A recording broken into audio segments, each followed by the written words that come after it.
And that is really one of the big things that I've learned since then, is that you do have to let things go. If you can, hire a marketing manager, let him run marketing, go do what you're good at. Get an operations manager, let him fine tune everything. Don't try to micromanage the whole business, because all you're doing is bottlenecking everything. It takes a lot of time creating the systems that are scalable. Don't think short term, think long term. All right. Well, we're here today with Mike and Hunter Farlow with ComTech, an MSP in North Carolina. They were a Better Your Best finalist at our most recent boot camp. That's an annual competition of our top performing MSPs who compete to be the spokesperson for TMT and to win a pretty amazing car. Gentlemen, welcome to the show. Glad to be here. Thanks for having us. Excellent. I've known you guys for a long time, as I was once a part of your accountability group in Producers Club. Mike, I know that both of your sons and your wife work in the company. Patty in an administrative function. Ethan is a COO. Hunter, of course, is director of marketing. This question is actually for both of you, but do you find there are particular challenges or benefits to having a close kind of family-run business? Well, I could start with that, as fortunately the whole family gets along, so that's a big plus. We're not doing infighting and such, and we all are pushing toward the same goal. So that's the other great thing. The boys know I'm getting older, so I'm going to be stepping out at some point. So we all have the same goal, to boost the business up as high as possible, so these guys can take it over and just keep it running for years more. But it is great. I'm very blessed to be working with family to where, I said, we all have the same mindset. We're all growth driven, and we know there's no hidden agenda anywhere. Yeah, that's great. What do you think? Hunter? What's it like working with your dad and your brother? It's a lot of fun. I mean, I think I told someone this recently, but Sunday dinners are essentially not the same. They're not normal. I asked this actually Sunday. I was like, "What's going on outside of work?" It was cricket. So it's work. Work primarily all the time, but it's because we're all pushing towards the same goal, and we all contribute. And one big piece, I guess I can say dad on here. Like dad said, is we all get along, and that makes working with family hard in some businesses, but thankfully we push any button ahead to the side and just keep moving. So it's a lot of fun. I wouldn't have it any other way. Yeah, I think that's great, because I know I do a lot of coaching. A lot of people have some level of family member involvement. I always look at that. I think that would be, if everybody can get along, that's like the best case scenario, I would think.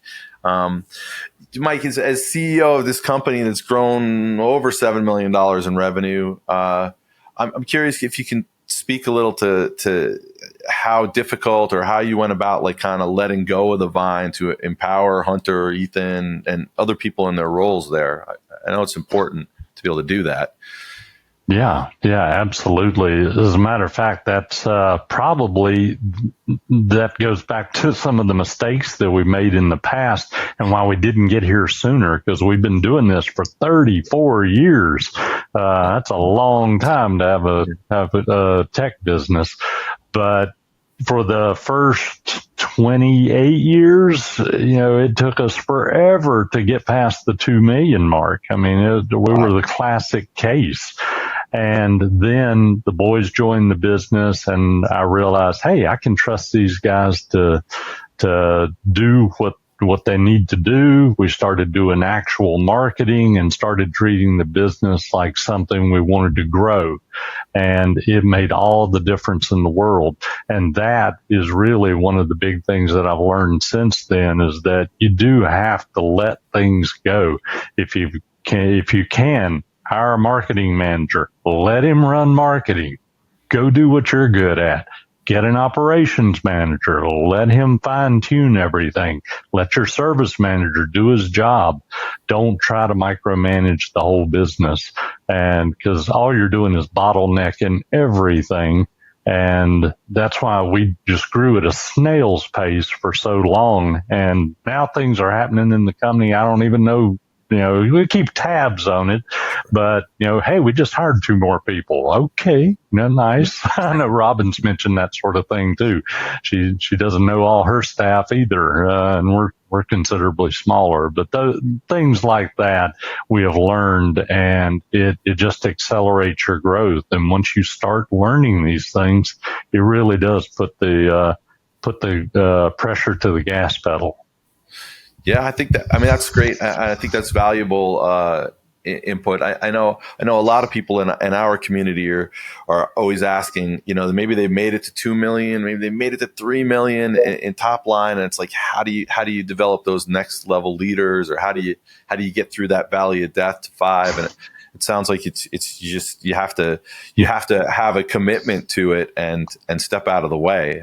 It sounds like, or breed them and bring them on as family. Yeah, that works too. Yeah, that's definitely the long term view of how to get that accomplished. I mean, kudos for that one. I guess I wouldn't say it's not replicatable, but it's certainly it's not the fast road to success. No, not the fast road. Oh man, Hunter, you got 2 Golden Cone Awards. Everybody likes you in this community. You're putting up big numbers. Like, what's your experience been like over the last couple of years, just really getting into your marketing director role? Oh, well, you talked me up pretty good there, Ross. Yeah, I appreciate that, man. I like you. I like you back. It's good. It's been very, very good, and the evolution of my role has been interesting, especially in the last couple of years. I went from, us really implementing and creating systems and me doing everything, and being the implementer, the mastermind, the whatever it is, you name it, I was it. And implementing systems, and then, like Mike said, just let them go as you design them. Find people to fit the role. Find somebody to do the function. Don't micromanage it. Keep tabs on it, but then move on. Keep going.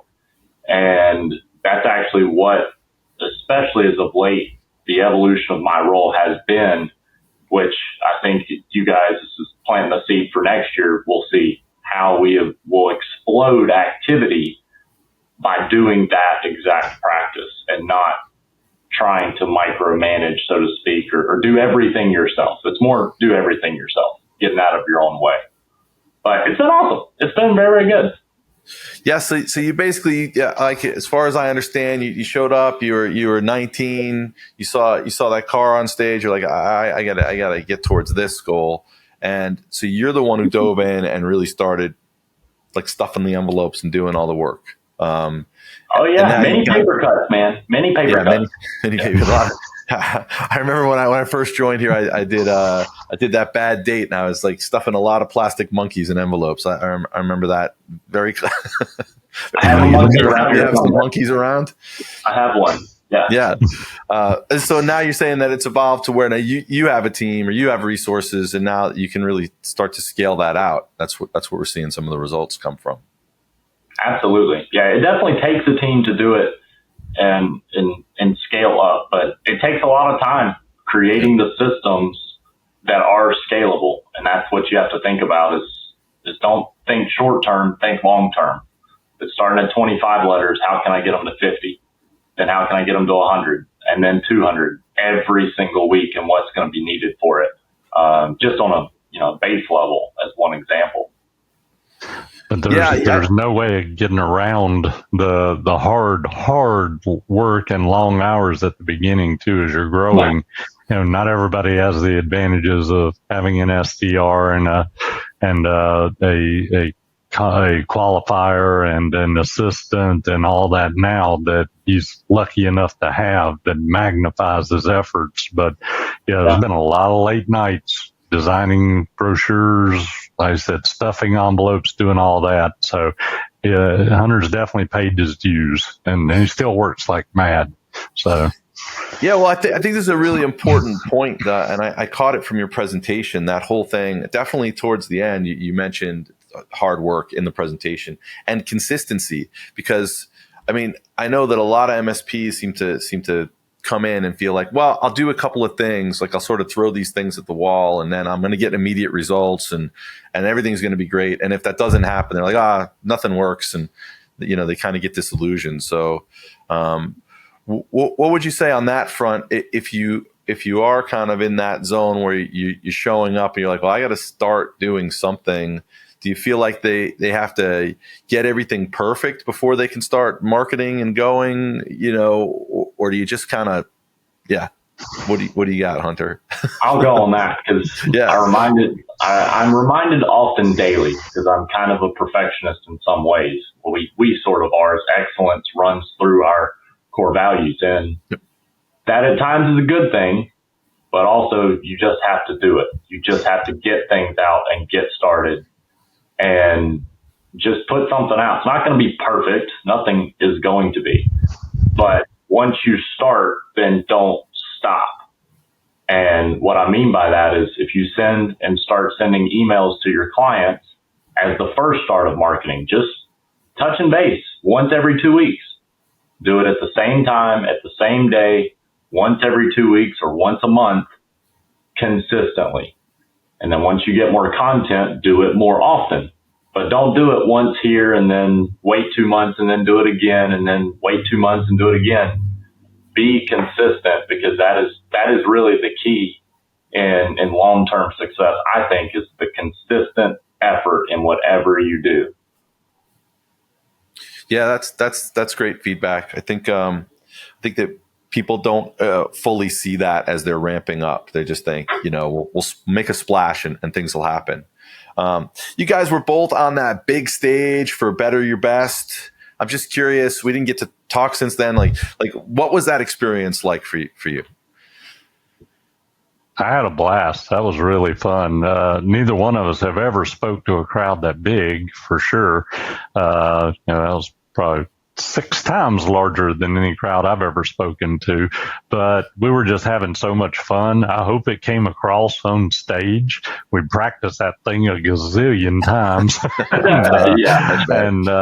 So that part felt really natural, but we were just having fun. That was actually our best, in my opinion, our best performance of that presentation, and I was just enjoying the moment. So absolutely, it was fun. That's great. Hunter, what were you feeling up there? Pretty much the same thing. Yeah, it was fun. So I told him right before we went on stage, it's like, no matter what, let's just have fun. Which, I don't know. You may have told me that. I don't remember. But it was a good time. And it's an experience that most people don't get to experience. So we're fortunate in that respect. But while in the moment, it's easy to get super nervous or stressed out. But just remember to have fun, which is what we did ultimately. And it was good. Hopefully we'll be able to experience again someday. Oh, definitely. You have to. Come on. I mean, I think you guys did a great job. I think the feedback overall was very positive. You had some, I thought, really good takeaways in there. I'm just curious what it's been like, when you came off the stage and since then. How has the reaction from the community been? Oh, lots of great support. Lots of good support. It helped pull us out of the depression of not winning the car. So we needed a lot of support there. But no, we got a lot of good feedback. So I'm glad other people enjoyed the presentation and hopefully did get some key points that they can use to help grow their business, or at least fine tune it a little bit. So sure. Same here. And, some folks are coming out of the woodworks, especially after the presentation, that were able to relate to our presentation. There are family-owned businesses. They're a person like me, around my age, in a family-owned company, trying to help their dad or their mom scale it up, and they're getting into it. So that was pretty cool. It's learning that there's more like-minded folks out there and in the same situation as me. So it's been really cool. Oh, that's great. Were you already kind of driving that car in your head, Hunter? Were you already like, was it already? So yeah, the fantastic thing is, I'll let you know a little thing. So Mike mentioned that I have an admin now, which I'm so thankful for, and she started, I think, beginning of February. So when we brought her on, everything I showed her, taught her, or was planning for her to take over, the plan was for me to be gone 6 months out of the year or traveling. Nice. So one of the things that I asked her to oversee or something, I double checked on it, I don't know, one point after the presentation or the contest. She's like, Hunter, you have to remember, I was planning on you being gone 10 times a year. I've got it. Yeah, and I was like, okay, all right, that's cool. A plus. So it was a plus, yeah. But anywho. Yeah, it was also funny. Our guys, the whole company was excited about this too, because we sent them a picture of the car when we got to the event, and the guys, they went in and photoshopped it, put our decals on it, everything. So they were ready for us to bring that thing home. Oh. Well, I mean, with the kind of numbers you guys seem to be consistently putting up now, I'm sure you'll be on that stage again. So, I mean, I'm looking forward to that. I'd like to kind of take us in a little different direction for a second, kind of go back in the time machine. And I suppose Mike's got to be the one to answer this. But like a little bit about your background. Like, how did you actually get started as an MSP? I think everybody always wants to know that backstory. Well, like most people that got started, I assume, at least that's older than 10 years in the business, we all started as break fix. Sure. And we started doing retail of all things to begin with, because 34 years ago was, the Lantastic world. That's right when Windows for Workgroups came out. So we're really dating ourselves. There was no internet to speak of. Modems were the thing. So yeah, really old. But we did that for a long time, progressed into business, completely converted over into business somewhere around the year 2000, and dropped retail completely at that point. And then I can't remember the exact date, but it was probably around 2005, somewhere in there, when we started doing service agreements and discovered the magic of MRR and not having to beat the bushes and fight tooth and nail every day to get a sale. I mean, we still do, but you know what I mean. Sure, it's nice having that MRR. Yeah. So that's how our business changed and evolved. And then when you introduce marketing into it a few years ago, that really put fuel to the fire, and we got to see what it was capable of. Yeah, I love that. The magic of MRR. I think that could be a t-shirt. You could TM that. And then you got heavily into phones somewhere in there. Is that correct? We did about 10 years ago. We actually ran into a client that had a 3-com phone system, and I thought that was just the coolest thing. I'd never seen it before. And we got to looking at it like, this is just networking.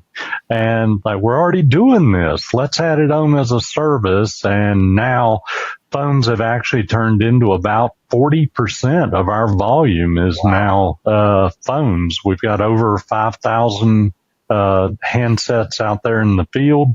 They're very low in regard to labor and high in profit. So they really help boost our numbers. And another thing that's real nice about phones, some folks may not want to get into that business, but it's a good foot in the door also. Someone may not be quite ready for your IT services yet, but you can go ahead and get them on board, get them on the MRR, and when they're either ready or they're dissatisfied with their current MSP, you're already there. So we've gotten quite a bit of business from the phones. So it's been a game changer for us. Yeah, I guess I didn't think of that. You see how you can use that both ways. You can add it on it's QBRs or, continuing to build out, what your base, how they're sticky with you, but also that the foot in the door. Because, phones are still essential. Mm-hmm. Well, that's great. The 5,000 endpoints, you're definitely doing a serious amount of phone business. Hey, I also noticed in your presentation that you guys definitely mentioned that you were highly focused on delivering the best service possible, especially like in the early years that came up. I feel like people throw that term out there, like what differentiates you? Oh, we're the great. How do you? I feel like though for your company, it really, Hunter even mentioned it before. It's like woven into the DNA kind of the company. How do you ensure this or what do you do to be that the best? We've got a lot of different things we do. If we start with an example from TMT, we're putting all of our people through the customer experience training, which is great, and with the Julius training. So that's one thing. We've always done similar training with our staff. And we have certain things like published core principles, realize that your clients are real people and they have their own issues. It all goes back to the basics that Julius is teaching as well.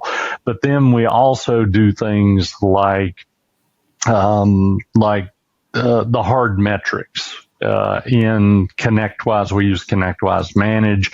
Ethan, my COO, he has written, as I said on stage, over 200 workflows in there to make sure everything is automated, everything has double checks and triple checks, communications go out as they should.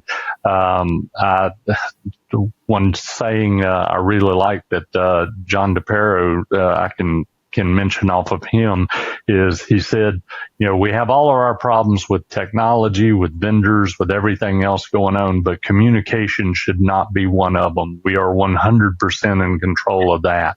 And that's something I've always believed. And I thought it was really good when I heard him actually say it, because that some little things like that are what really peeve the customer off so much. Is they don't know what's going on. They don't know what the status is. You take 3 days to get back to them for a quote, or even just to question an invoice. It's like, no, we have 1 hour response time across the board. I don't care if you're calling in for sales, for support, or you got a billing question. You're going to get quick, courteous response from us. So it's a pleasure to work with us. And if that's not your mindset, you don't belong here. So, yeah, I think that's great. A main theme of this show, as we kind of launched and are going, is it's the road to $1 million. And we're either talking about $1 million in top line revenue, which obviously you hit that like 80 years ago or something like that. Or that million. Sorry, or that million in net profit. And I was just looking at your numbers. It looked like in 2022 you had about somewhere in the neighborhood of 650K in EBITDA, but in 2023 you cruised, like you broke right through that $1 million mark, headed towards 2 million, like more like 1.7. Like how did you take that EBITDA and ratchet it up, or that net profit and ratchet it up so much? Well, it actually started a year or two before that, because we saw the ramp. The marketing was working, everything was growing. So we ended up hiring additional staff, purchasing products like PIA, making bigger investments in our tools. We were really reinvesting in the company in 2022. And so when 2023 came around, we still had that nice ramp of growth, but we already had the foundation in place. We had the tools in place, the capacity, the people. So we didn't have to increase any of our expenses. So we were able to just really take advantage of all of our previous investments. And so far, we're still doing great and on track for 2024 to do the same thing. We've only hired 1 or 2 more people, and we're we still have ample capacity to bring more clients on board. So efficiency, I guess what it all boils down to is planning for growth and making sure that you're efficient. But it does take some investment to get ready for that. You don't want to overextend, but you want to make sure you're ready and trained as well. So Pia, just if people don't know, can you just describe sort of in a sentence too, like what's that doing for you? Yeah, that's one of several tools that we use for automation. Anything to speed up the completion of a ticket in the proper way. Need to say that. Well, it's not just about closing tickets. You want to make sure they're closed, they stay closed, and the client is happy. So it creates some automation in our systems to just save keystrokes, to save time, so we can move on to the next client and make them happy. The biggest thing are those workflows, though, that are in ConnectWise. I think that's what's made more difference than anything, because it helps push work through the system also, so nothing gets stalled anywhere along the way. Because that's also a big danger as you start to grow and there's more wheels turning and more activity. It's real easy for things to fall through the cracks. So quality control and workflows can really make a difference in keeping that customer or client satisfaction level high. Excellent. Hunter, that just reminds me, I mean, with automation, I mean, now we've got all the AI on the horizon, or actually not even, it's here. Are you leveraging any AI on the marketing side of things that you want to share with us? I think that listeners would love to hear about anything on that front. Oh, absolutely. Yeah, AI is a hot topic, especially recently. And we're doing some really, really cool things. And that comes down to anywhere from creating graphics with free tools to writing all of our emails, blogs, emails that go out inviting folks to webinars, outlines for presentations even, and there's quite a bit more. And video scripts, it'll even do that for you. Yeah, and what's interesting is that I've got an additional person on my team now, which I'm thankful for, but I encourage them as much as possible to use AI. Make your job easier so you can get more done. And I use it myself every single day. ChatGPT is by far the most common or popular one that I use, but it has so many use cases that need to be leveraged that you'll find out you can get more done by working with it every day. Yeah, I think there's some debate. You know, some people feel like it's cheating, or it's not good enough, or it's not like. I mean, do you find that it's just like sort of augments or speeds up a first draft or something like that to get you quicker from a thought to a final product? Oh, absolutely. For one example that I'll give is we go back to consistency. We send out a weekly email to clients and prospects, both that has a video in there as well as emails and blogs. Well, after we upload the video to YouTube, it spits out the transcription automatically. We take that entire transcription, put it into ChatGPT. We have a prompt history, and it from then knows what to do. It knows to read the transcription, knows to create a blog post that's 800 to 1,000 words, create 2 different emails that we've approved the type of language for it to use and talk and speak like us. And it saves us multiple hours every single week, but also keeps us consistent as well. And so that's just one example of how we're using it. And I don't think you should shy away from it. I think and be bold to embrace the unknown, even if it makes you uncomfortable, in a good way, because it will help you in the long run. I like to think of it as a power tool. You know, if you've been building houses with a handsaw, and now you've been given a power saw, you still have to know how to use it. It still takes skill, and it still needs review. but it can speed up your work so much. Yeah. That's a great way to look at it. Hunter, it sounds like you might have a third golden cone coming up, pretty soon. Some AI. We'll be tapping you for that one. Coming up. Stay tuned. All right. So while we're talking, you guys had that great EBITDA growth, great growth overall and success last year. I wanted to just kind of dive in a little, mostly for Hunter, but of course, Mike, you have anything to add on this, please jump in. But so you had that profitability increase, but you also had, great new customer acquisition. You want to highlight a few of the strategies that you used to kind of bring in those leads to fill the funnel? Yeah, absolutely. Well, it all starts with a good list. And as I've learned over the years, the larger your list, the more you can do. And not just from weekly mailers, there's a lot of other things. So we implemented the qualifying campaign with Adam Spencer, as I talked about on stage. And that has, I guess, easily 4x our list size since we started it to about 2,000. And the quality. And the quality. That matters too, right? Yeah. Absolutely. And so that's been very, very helpful with having a larger list to be able to do that. And then now that we have the list, we changed our mindset of let's focus on how we're different. Yes, everyone has a problem, everyone has an issue, and we can kind of, put the line in the water and hope to find somebody that way. But we emphasized how we're different from our competitors. Like Mike said earlier, if you don't agree with a 1 hour response time and that's not your expectation, then you're probably not a good fit for here. But I would think you want the fastest response possible.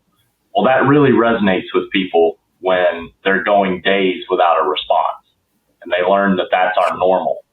And we're not necessarily better than any other MSP because we all use similar tools, that sort of thing.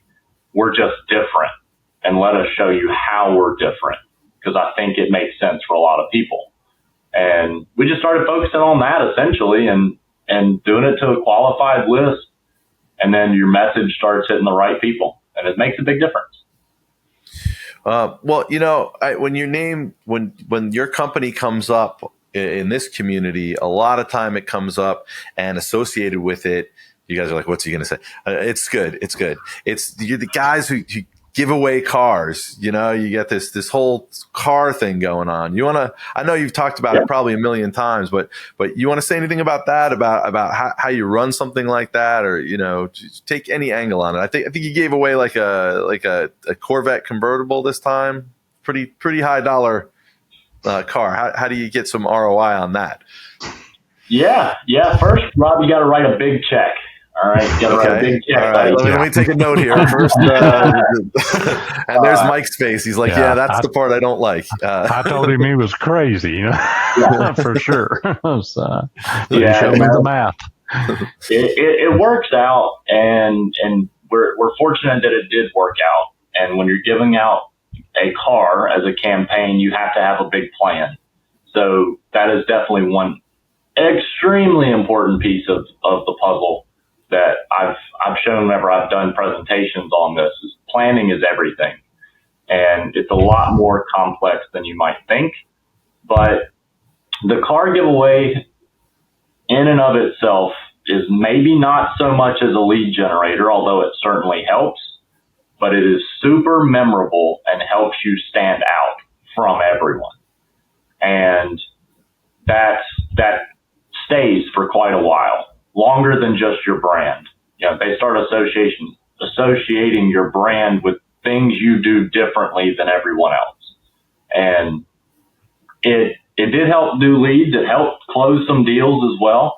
Taking people for a ride in a car that they can win is pretty motivating if you're doing it to quoted prospects. But the math works, but it is a little bit more of an expensive campaign. That's for sure. But it's super fun. It's the funnest campaign we've worked on. Multiple of them. And Hunter's a little too modest too. When he says make sure you have a plan, he is not kidding. Before you jump into something like that, especially if you're giving away a Corvette, you want to make sure you've got every event for the year already planned out, where that car is going, how you're going to show it, what every blog is, what every email blast is, promotional videos, everything. He had all of that mapped out for the entire 6-month campaign before we ever purchased the car and put this thing together. So again, a lot of work, but it does pay back as well. Both times when we gave the cars away, we had an ROI in about 9 to 10 months, somewhere like that. So, if I can get all my money back in 10 months, I don't care what the investment is, and then you're making it over again, that's a good return on investment. So the math does work. Well, I think that's all good for people to hear, because I know you just referral campaigns in general, people are thinking about giving away vacation or giving away whatever they're giving away. I don't think that everybody really thinks the whole plan. Almost like when you take a booth at a trade show and you're like, well, I'm just going to take a booth. I'll print up some stuff. I'll go stand in the booth and we're going to have great success. And then you hear Robin talking about trade show, everything they did to before the parade, there's the show, what they were doing in the booth, the whole thing they had set up post. So I'd imagine that in that plan, it's a similar thing. Like that kind of becomes its own little center of the universe. You're pointing everything to. Is that how that works? It does. Some of the examples, they even created little to give away at trade shows, little mint boxes that were miniature Corvettes that so they could promote the car. There was other things like that. We built a driving simulator to take to the trade shows that we went to, so we could get people there. So you have the Corvette sitting there next to your booth with the driving simulator. You're going to get eyeballs. You're going to get people coming to it. And all of that's planned. It doesn't just happen. It's not like, oh, we're just going to do a referral campaign and send an email and hope that we get response. It's got to be some strategy to it, or you're probably going to just have a really expensive endeavor that you may not get results on. So you better have a plan. That makes perfect sense. I also saw in that presentation, it said you did, Hunter, 70 different direct mail campaigns, which seems like, I think to most people listening, impossible. So like, how do you get started? We talked a little bit about this, but how do you go from, hey, I want to get into doing marketing, to doing 70 different direct mail campaigns? It's just goes back to consistency, Rob, starting every single week. And, we do send letters every week, and that's the campaign in of itself, but then also drip postcards or specialty postcards that we do as well throughout the year.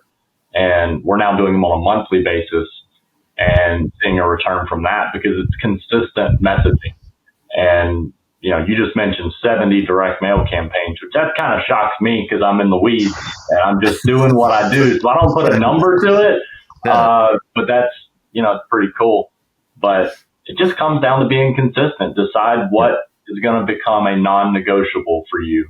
And for me, it is mailing and calling every week, and a postcard every month, and an annual event now for us, which we wrap things up to as 3 or 4 months leading to it. Those direct mail campaigns are now also promoting our annual event, as we're doing that every year as well. So it's just consistency, man. That's it. Yeah, I actually wanted to talk about that a little. I think it was called CyberCon. I think you've rebranded that, but you want to talk a little bit about that event, or what that does for you, or kind of how you tackle that. Sure. Either I can or you can, Dad. Doesn't matter. Hey, that's your baby. If you want to talk about it, go ahead, Hunter. Okay. You're doing great. You're doing great.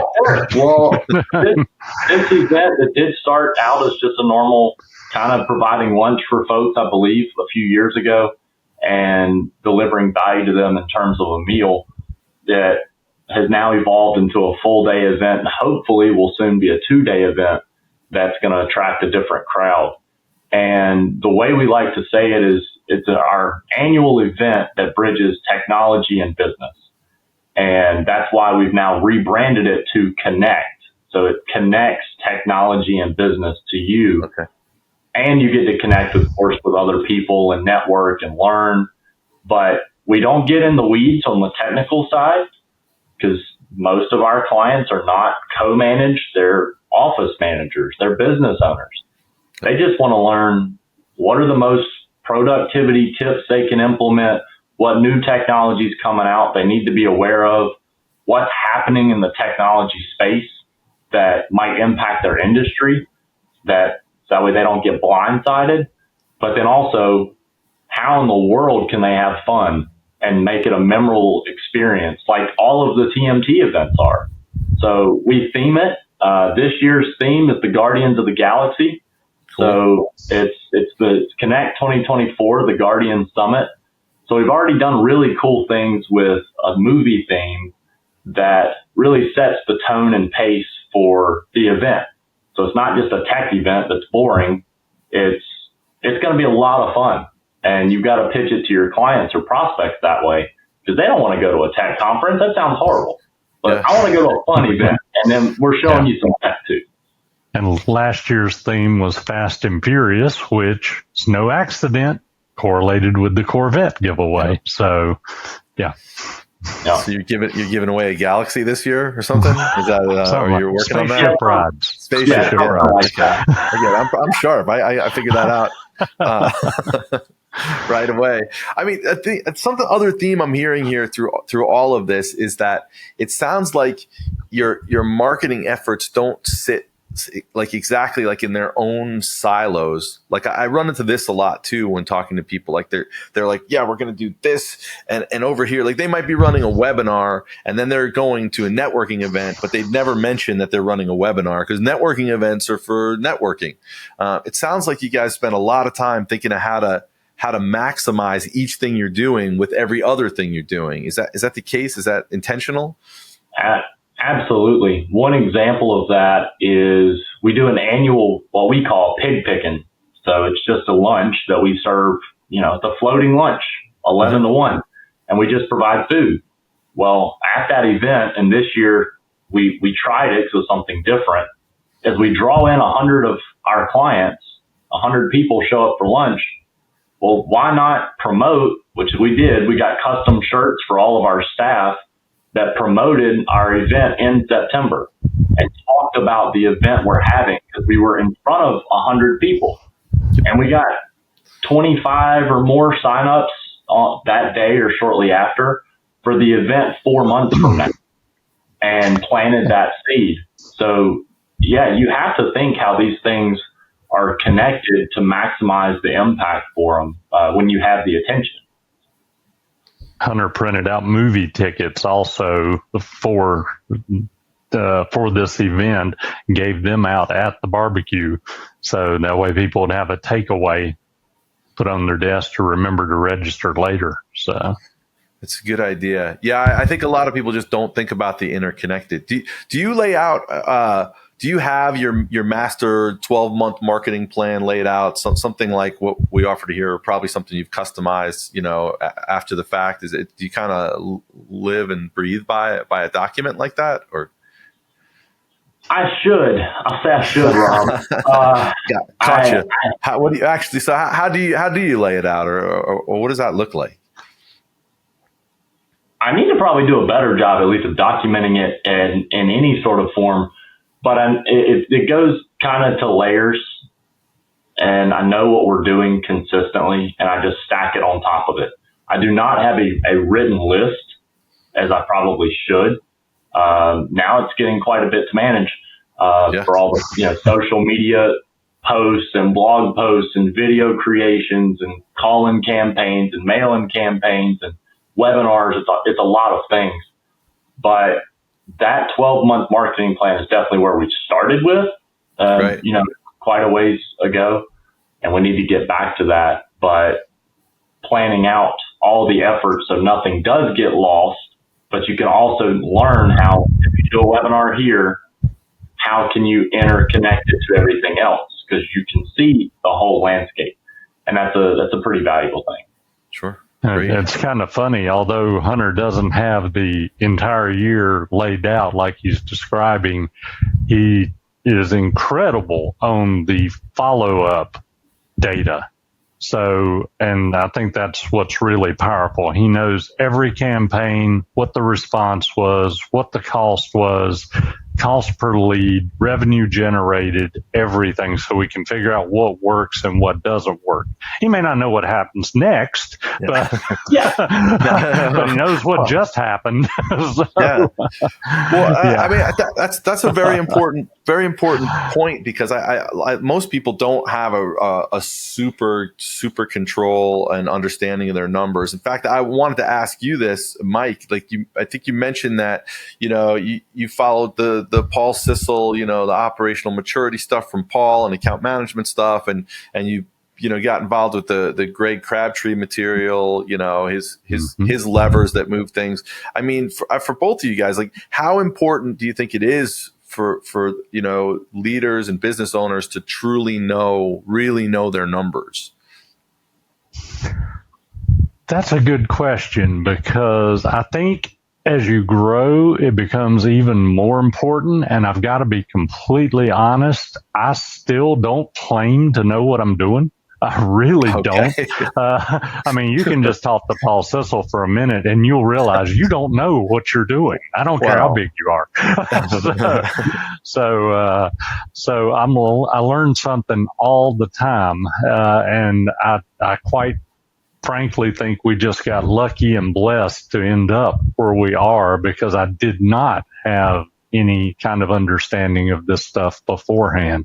But the sooner you can get it, the sooner you can wrap your head around these numbers, it can definitely make a difference. If I have one regret out of this whole business, is that I didn't treat it as a business, a growth business, much earlier. We could have been so much bigger if I'd just known what I know now so many years ago, because we were just fixing computers. I mean, that's what we did. That was our life. That's make the customer happy, fix the computer. That, like we said before, that's the slow way to grow. You've got to have the marketing, you've got to have strategy, and without it, you're going to make a good living, but you're not going to grow. There's just not enough word of mouth out there. Or if there is, I hadn't found a way to tap it. Yep. Yeah. You got a thought on that, Hunter, at all? Yeah, on the marketing side as well, people like to think that, marketing or branding, it's hard to tell the ROI, and that it's a bunch of foo-foo, which is kind of why a lot of people don't do marketing, because they can't put an ROI on it. But operating by the numbers is just as important for marketing. Because if you can't get a direct response and tie it back to an effort which you had an expense and learn how much your appointment cost is, then you might have an issue if things get out of hand. So you have to know what knobs to tweak, what dials to turn, what's your allowable cost or not, or is a conference a success? If you got 2 leads, but it cost you $50,000, I don't know if that was maybe a success, because your other lead sources are generating appointments or less. And so that's numbers in the department is just as important to keep a handle on and monitor as the financials are in the rest of the business. And as well, I'd like to have one last thing: be patient but smart about it as well. Most of these things, marketing is not an instant return. You send an email, you get a ton of leads. I wish it worked that way, but it doesn't. We just had a prospect call us back that's very anxious to get started. We started courting 5 years ago. Wow. That's a $9,000 a month MRR deal, but they've been under a long-term contract, hate their current MSP, but they were stuck. We've been dripping on them for 5 years. And so when contract time comes up, she's been ghosted us the entire time. And at the contract renewals up in October, and she contacted me and she said, "I'm ready." I'm like, okay. All right. So you just never know. We had a poker chip campaign that a poker chip, we closed the deal. I think it was about 7,000 in MRR, and it sat on the person's desk. The poker chip was on his desk. He said he played with it for 2 years. It was his fidget tool, and Nice. never heard a word from him until his CFO came in and said, "I'm tired of our current MSP. Do you have any ideas?" He tossed him the poker chip. He said, "Give these guys a call."